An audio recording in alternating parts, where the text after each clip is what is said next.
오늘도 예배하는 여러분들을 주님의 이름으로 축복합니다. 오늘은 성령 강림 후 13번째 주일입니다. 마음을 정리하시고 우리 함께 올려드리는 예배에 집중하시기 바랍니다. 먼저 찬양하겠습니다.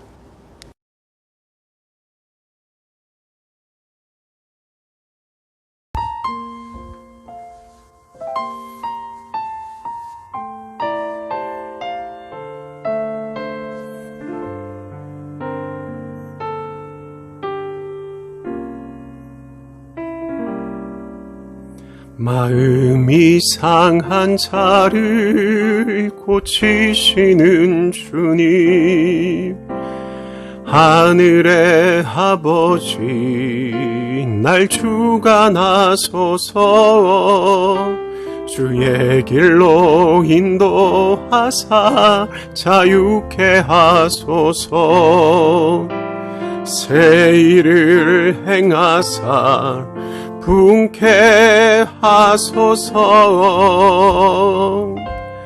의에 줄이고 목이 마르니 성령의 기름 부소서.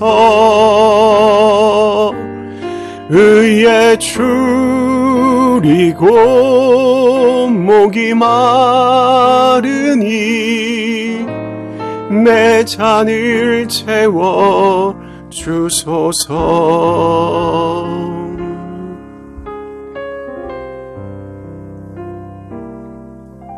성령으로 채우사 주보게 하소서. 주의 임재 속에 은혜 알게 하소서. 주 뜻대로 살아가리 세상 끝날까지. 나를 빚으시고 새날 열어주소서. 의에 줄이고 목이 마르니 성령의 기름 부소서. 의에 줄이고 목이 마르니 내 잔을 채워 주소서. 의에 줄이고 목이 마르니 성령의 기름 부소서. 의에 줄이고 목이 마르니 내 잔을 채워 주소서. 내 잔을 채워 주소서. 내 잔을 채워 주소서.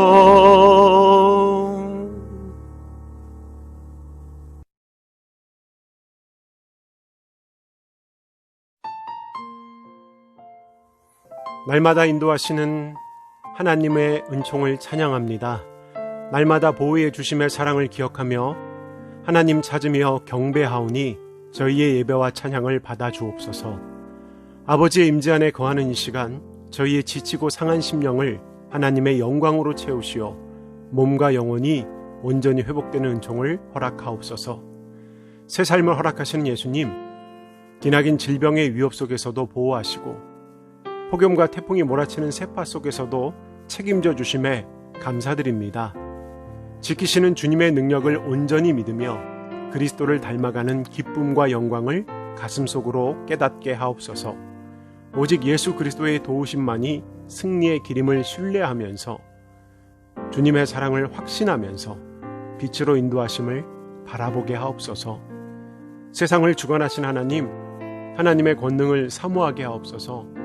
하나님께서 허락해 주시는 지혜로 지혜롭게 하시고 비둘기 같은 순결함으로 혼탁한 세상을 이기게 하옵소서.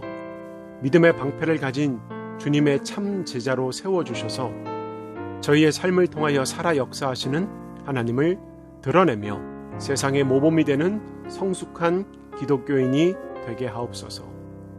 언약교회를 지키시는 성령님, 코로나19 바이러스로 병든 이 땅이 치유되며 권능의 손길로 다시 회복되는 역사를 속히 누리게 하옵소서. 비록 저희가 얼굴을 맞이하며 함께 모이지 못했지만 하나 되게 하시는 성령님을 의지함으로 서로를 기억하며 더욱 기도하게 하시고 매일 새롭게 이어지는 하나님의 창조하심을 바라보는 주의 백성 되게 하옵소서. 예수님의 이름으로 기도합니다. 아멘.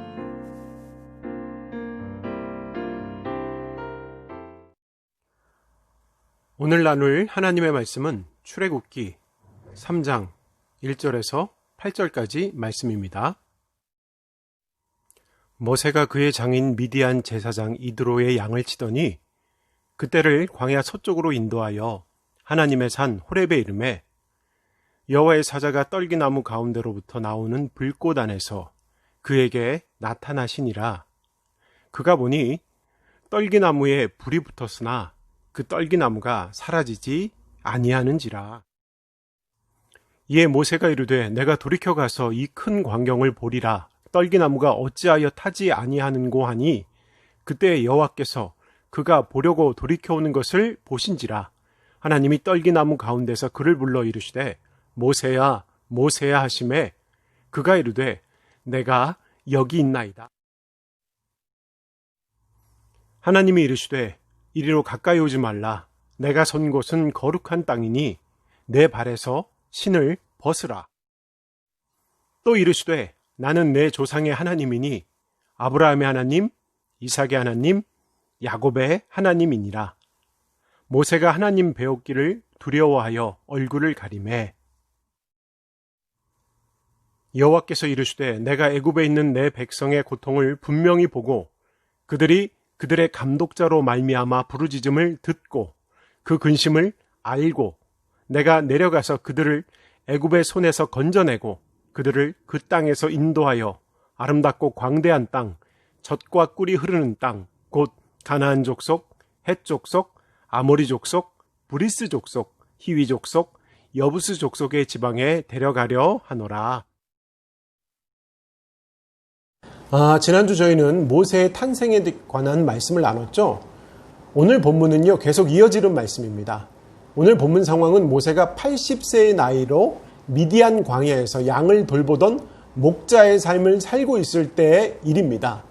모세는 태어나면서부터 40년간을 애굽, 즉 이집트 궁중에서 생활하는 왕자였죠. 그의 양어머니가 있었죠. 공주였습니다. 근데 그 여인이 후일에 파라오까지 오르는 막강한 권력을 누렸어요. 그렇기에 모세의 삶은 화려했습니다. 좋은 환경에서 많이 배웠습니다. 최강대국 이집트 왕자라는 권세도 있었어요. 세상에 지혜도 있었습니다. 이 시대의 기준으로 보면 다이아몬드 수조라고 할 수 있습니다. 그렇게 모세의 자리는 많은 사람들의 부러움을 받을 만한 위치였어요. 그런데 그것은 세상의 기준입니다. 모세가 그렇게 최전성기를 누리고 있을 때 하나님께서는 그를 사용하지 않으셨거든요. 그렇게 왕국에서 40년을 살았던 이집트 왕자 권세를 누렸지만 하나의 사건을 겪으면서 도망자로 신분이 바뀌게 됩니다. 출애굽기 2장 말씀을 살펴보면 모세가 하루는 자기 동족 이스라엘 자손들이 노동하는 현장을 방문했는데요. 애굽 사람이 자기 동족을 때리는 것을 보았습니다. 의협심 많았던 모세는 이스라엘 자손을 학대하던 애굽 사람을 쳐서 죽입니다. 그리고 그 시체를 모래 속에 감추가 되죠. 그런데 곧바로 그 사실이 발각됩니다. 결국 광야로 도망치게 됩니다. 이제는 살인자요, 도망자의 삶이죠. 하나님께서는 모세를 이집트 왕자로 40년 동안 높이셨다가 이후 40년간을 광야 생활을 하게 하시면서 낮추셨어요. 그를 겸손하게 하셨어요. 그는 광야에서 양을 돌보는 일을 하면서 결혼도 했어요.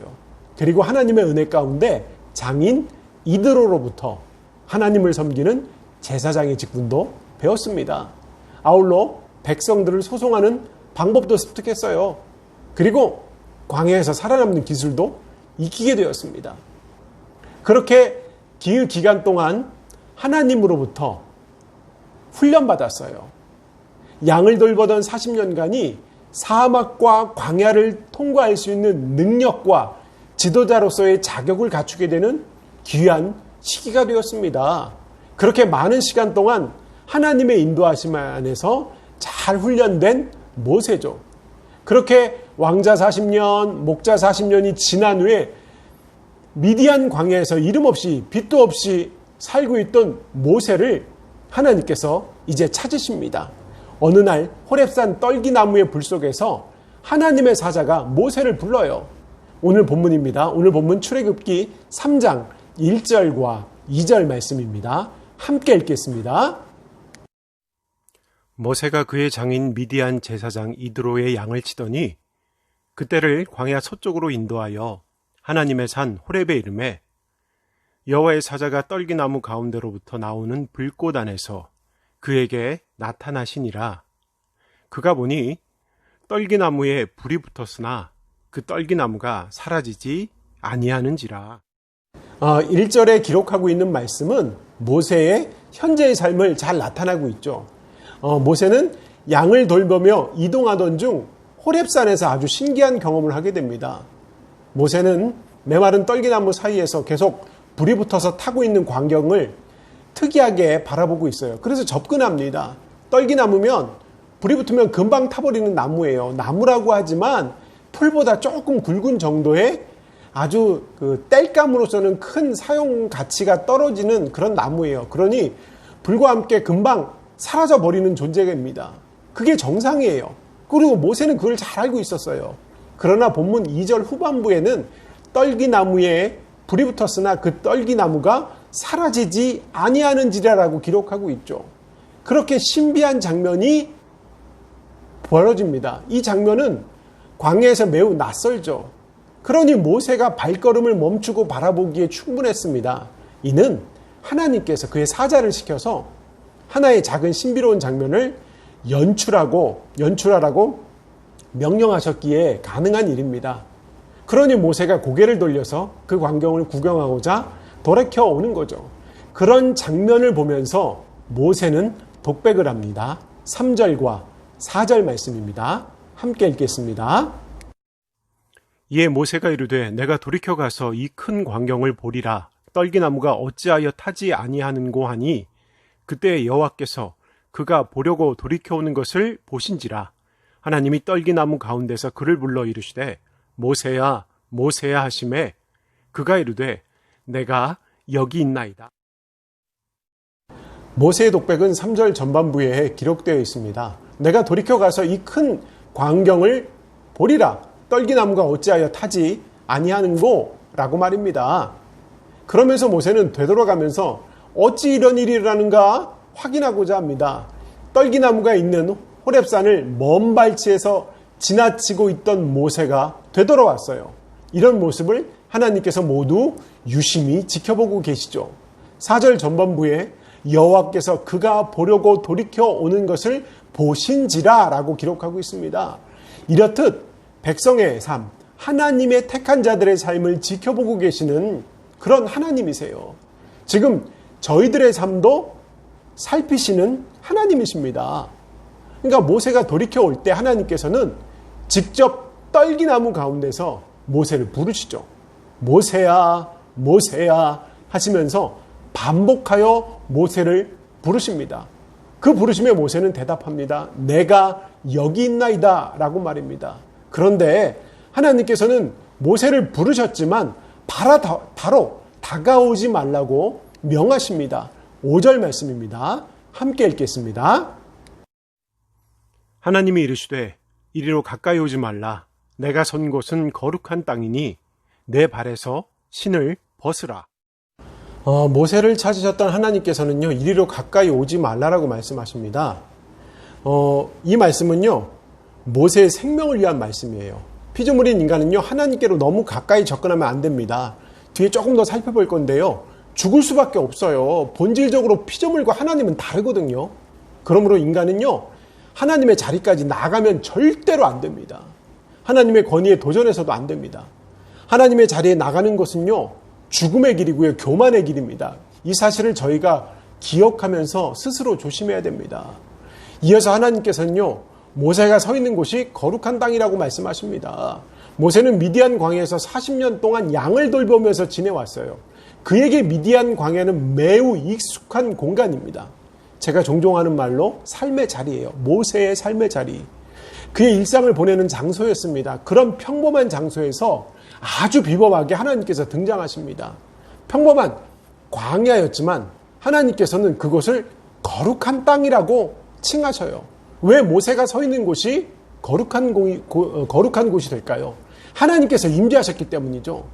그러므로 하나님과 동행하는 것은요, 모든 곳이 거룩한 곳이 되고요, 모든 곳이 하나님의 나라가 임재하는 자리가 됩니다. 이어서 하나님께서는요, 모세에게 명령하십니다. 내 발에서 신을 벗으라라고 하십니다.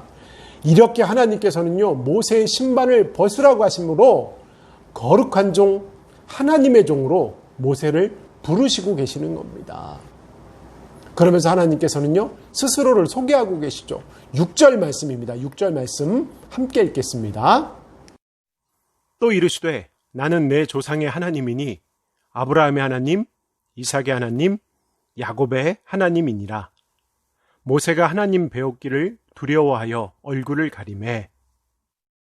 본문에서 하나님께서는 스스로를 모세에게 소개하면서 나는 이스라엘인 야곱의 하나님만이 아니다. 아브라함의 하나님 그리고 이삭의 하나님이시기도 한담을, 즉 모든 이의 하나님 되심을 선언하고 계십니다. 여러분들 잘 많이 들어보셨던 말 중에 홀로코스트라는 말이 있습니다. 짐승 따위가 완전히 타버린다는 히브리어가 어원이라고 하죠. 그런데 그런 말이 2차 세계대전을 거치면서 유대인 대학살을 의미하는 단어가 되어버렸어요. 그런 아주 끔찍한 고유명사가 되어버립니다. 엘리 비젤이라는 사람이 있습니다. 루마니아 태생으로 유대인이죠. 2차 세계전 당시 유태인 수용소에서 끔찍한 경험을 하는데요. 그 경험을 바탕으로 책을 썼습니다. 그가 쓴 회고록의 제목이 나이트, 즉 밤이라는 제목으로 번역돼서 많은 사람들에게 읽혀지고 있어요. 그의 회고록에 등장하는 아주 끔찍한 장면 중 하나가 어린아이의 교수형에 관한 글이었습니다. 유대인 수용소 안에서 한 아이와 2명의 성인이 교수형에 처해집니다. 아이의 가벼운 무게 때문에 목에 줄이 걸리고서도 오랜 시간 바둥거리면서 생사의 갈림길에 놓여져 있습니다. 그때 그 장면을 쳐다보던 수용자 중 한 명이 이렇게 푸념하죠. 도대체 하나님께서는 지금 어디 계십니까? 하나님 도대체 어디 계셔요? 하나님 안 계신 거 아니에요? 이렇게 푸념합니다. 그때 엘리 비젤의 마음속에 들려왔던 소리는 하나님께서는 여기 계십니다. 여기 저 교수대에 함께 매달려 계십니다. 이런 소리였다고 합니다. 정말 놀라운 신앙의 깨달음이라고 할 수 있습니다. 유태인에 대한 인정 청소는요, 2차 세계대전에만 일어난 일은 결코 아니죠. 모세 시절에도 이미 벌어졌습니다. 그것은 지난주에 나눴던 말씀에도 등장합니다. 이스라엘 자손인 히브리어 백성들 중에 남자아이가 태어나면 죽임을 당하는 일이었죠.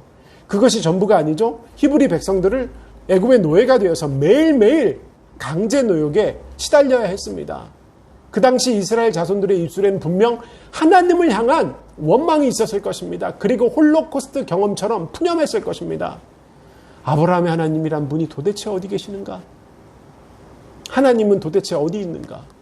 그런데 지금 하나님께서 모세를 향하여 나는 너의 조상 아브라함의 하나님이 아니야. 나는 너의 조상의 하나님이야. 모든 이의 하나님이야. 아브라함, 이삭, 야곱의 하나님이야. 이렇게 말씀하고 계셔요. 그런 말씀 속에서 내가 알고 있는 하나님, 너희와 함께하는 하나님임을 드러내고 계십니다. 그러면서 내가 애굽에 있는 히브리 백성의 부르짐을 듣고 구원하시겠다고 하십니다. 7절과 8절 말씀입니다. 함께 읽겠습니다. 여호와께서 이르시되 내가 애굽에 있는 내 백성의 고통을 분명히 보고 그들이 그들의 감독자로 말미암아 부르짖음을 듣고 그 근심을 알고 내가 내려가서 그들을 애굽의 손에서 건져내고 그들을 그 땅에서 인도하여 아름답고 광대한 땅, 젖과 꿀이 흐르는 땅, 곧 가나안 족속, 헷 족속, 아모리 족속, 브리스 족속, 히위 족속, 여부스 족속의 지방에 데려가려 하노라. 이스라엘 자손들은 고통 중에 있었죠. 그런데 그 고통이 어디서 왔는지 몰랐어요. 그리고 하나님을 향한 원망도 했습니다. 그러나 하나님께서는요, 모든 것 알고 계셨죠. 7절 말씀에 기록하기를 내가 애굽에 있는 내 백성의 고통을 분명히 보고 그들의 감독자로 말미암아 부르짖음을 듣고 그 근심을 알고라고 하십니다. 이미 이스라엘 자손들의 고통과 아픔을 보고 듣고 알고 계신 하나님이에요. 이렇듯 고통 중에 혼자 두지 않으셔요. 고난의 자리에 함께 하시는 하나님이십니다. 또한 하나님께서는요, 보고 듣고 아시는 것에서 그치지 않으십니다. 8절 전반부에 기록하기를 내가 내려가서 그들을 애굽인의 손에서 건져내고 그들을 그 땅에서 인도하여 라고 말씀하셨어요. 하나님께서는요, 고통 중에서 건지시는 약속의 땅으로 인도하시는 그런 하나님이세요. 근데 인도하시는 땅이 어떻다고요? 아름답고 광대한 땅, 젖과 꿀이 흐르는 땅입니다. 이렇게 최고의 장소를 예비하시고 인도하신다고 하십니다. 그런 하나님께서 인도하심의 역사와 함께하는 동역자를 찾으셔요. 그리고 선택하십니다. 그 선택받은 자가 바로 모세입니다. 함께 예배하는 성도 여러분들, 오늘 말씀에서 하나님께서는 모세에게 나타나셨습니다. 모세를 통하여 하나님의 역사를 이뤄가고자 택하시려고 나타나셨어요. 모세가 하나님의 경험한 특별한 장소가 어디입니까? 그것은 평범한 삶의 자리에서 모세에게 역사하신 하나님을 만나요. 보통 사람들은요, 하나님께서 특별한 장소에만 특별하게 계시할 거라고 생각해요. 근데 절대 그렇지 않습니다. 성경을 읽어보면 그렇지가 않아요. 하나님께서는요, 일상 속에서 하나님의 백성을 만나주시고 계셔요. 모세의 경우 양을 돌보다가 하나님을 경험했잖아요. 이렇듯 모든 삶의 자리 속에 하나님 역사하시에요. 예수님께서도 제자를 부르시는 장면도 그렇고요. 사도 바울이 부름을 받는 장면도 역시 동일합니다. 뭐냐면 삶의 자리예요. 삶의 자리. 이렇듯 하나님의 부르심은 저희들이 살아가는 삶의 자리에서 나타난 거예요. 물론 하나님을 경험하고 은혜를 받는 장소는 예배당일 수 있어요. 예배드리면서 하나님을 강하게 경험합니다. 그렇지만 어디서든지 믿음의 삶을 살 때 하나님을 경험할 수 있어요. 일상의 삶 속에서 하나님을 만날 수 있습니다. 그러니까 저희들의 삶의 자리에서의 모습이 중요합니다. 하나님께서 어디서나 함께 하시기 때문이에요. 저희가 어느 장소나 하나님을 찾고 경험할 때 그 자리가 바로 거룩한 땅이 됩니다. 그러므로 비대면 예배를 비판하면서 모여서 예배하는 것만이 진리라고 할 수가 없어요. 저희들의 삶의 자리가 모두 하나님을 만나는 거룩한 땅이기 때문이에요. 그리고 은혜를 받은 자의 삶의 변화를 통하여 이웃에게 선한 영향력을 끼쳐야 합니다. 이웃들에게 어떤 영향력이냐면 선한, 착한 영향력을 끼쳐야 합니다. 그리고 또한 저희들은 하나님께로 온전히 다가갈 수 없는 존재들이에요. 5절 말씀에 기록하기를 이리로 가까이 오지 말라라고 하나님께서는 모세에게 명령하시죠. 왜 그런가요? 다가가면 죽거든요. 그런데 많은 교회 지도자들이 오해합니다. 그래서 하나님의 자리까지 오르려고 합니다. 교회 안에서 왕이 되려고 해요. 어떤 자는 내가 하나님 꽉 붙잡고 있다라고까지 하죠. 그래서 하나님 꼼짝 마라고 하면서 위험한 발언까지 서슴지 않습니다. 그런데 피조물인 인간이 하나님을 나의 마음대로 조절할 수는 없습니다. 그렇게 생각할 것 자체가 안 돼요. 종종 이런 고백 들어보죠, 여러분들? 하나님께서 나의 편이라고 하는 고백을 듣게 됩니다. 매우 아주 믿음의 고백처럼 들립니다. 그러나 너무나 위험한 고백입니다. 하나님께서 대장 되시기 때문에 내가 하나님 편에 서야 합니다. 그렇게 해야 내가 승리할 수 있어요. 내가 사탄의 편에 서 있으면서, 내가 악의 편에 서 있으면서, 내가 죄악 안에 있으면서 하나님 이 죄악의 길에서 대장 되주세요라고 할 수가 없어요. 그건 교만이에요. 불신앙이에요. 하나님께서 내 편이 아니라 내가 하나님 편에 서야 합니다. 이것이 성숙한 신앙인의 모습입니다. 사랑하는 성도 여러분, 하나님께서는 동일하세요. 이전이나 지금이나 같은 은혜로 역사하십니다. 지금도 하나님께서는요, 하나님을 믿고 따르는 백성들을 구원해 주십니다. 이스라엘 자손들을 구원하시고자 역사하신 것처럼 하나님을 향한 믿음의 백성들을 기억하시고 그의 삶에 역사해 주십니다. 그런 하나님을 기대하면서 삶의 자리에서 하나님을 경험하는 여러분들이 되시길 바랍니다. 여러분의 가정과 일터에서 하나님으로부터 거룩한 땅이라고 하는 음성을 들으시기를 바랍니다. 하나님은 낮추시기도 하시고 높이시기도 하셔요. 그런데 그 과정이 나를 거룩하게 하는 훈련임을 기억하시기를 바랍니다. 오늘 예배하는 여러분 모두가 큰 믿음으로 하나님의 임재를 매일매일 새롭게 경험하는 삶을 사시면서 훈련을 통하여 크게 사용되어지면서 지켜주심을 경험하면서 믿음으로 잘했다 칭찬받는 자들이 되시기를 주님의 이름으로 축원합니다. 아멘. 기도하겠습니다. 사랑의 하나님, 오늘도 새로운 은혜로 함께 하시니 감사합니다. 은혜 받은 자로서 거룩한 백성으로 하나님의 영광을 드러내길 원합니다. 저희를 인도하사 하나님의 기쁨이 되며 이웃과 더불어 살아가게 하옵소서. 코로나19 바이러스가 더 이상 확산되지 않게 하시고 교회가 세상에 아픔이 되지 않도록 강하게 불로 역사해 주옵소서. 그래서 다시 모여 하나님을 찬양하며 예배할 수 있는 날이 속히 오게 하옵소서. 너희는 먼저 그의 나라와 그 의를 구하라고 하셨는데 그 말씀 가슴으로 기억하게 하옵소서. 그런 삶을 살게 하옵소서. 이 모든 것을 더하시는 하나님의 은총을 누릴 수 있도록 하나님의 영광을 구하며 순종하게 하옵소서. 특별히 언약교회 성도들을 지켜보아하시고 바르고 선한 길로 인도하옵소서. 영육 간에 강건할 수 있는 믿음의 믿음을 더하여 주시고 육적으로도 강하게 하여 주옵소서.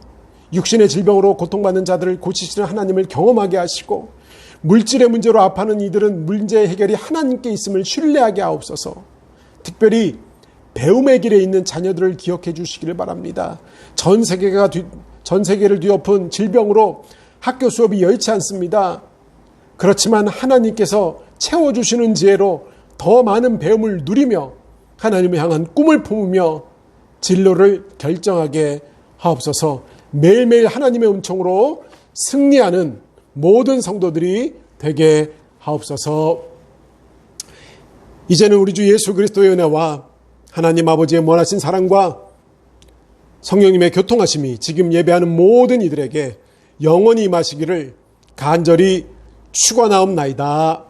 아멘.